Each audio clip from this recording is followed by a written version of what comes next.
সংসারের নারী তোদের মতো পুরুষদের অস্তিত্ব পান করে, আর তোদের মতো পুরুষরাই তাদের অস্তিত্ব সেই উৎপন্ন অস্ত্র আমি।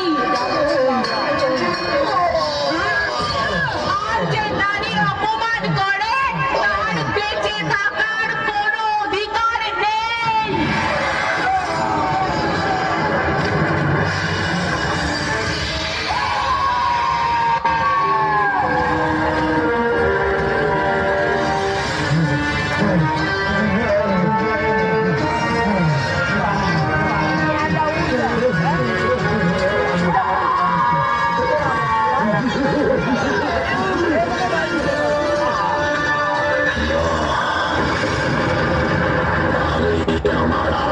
স্বীকার করছি,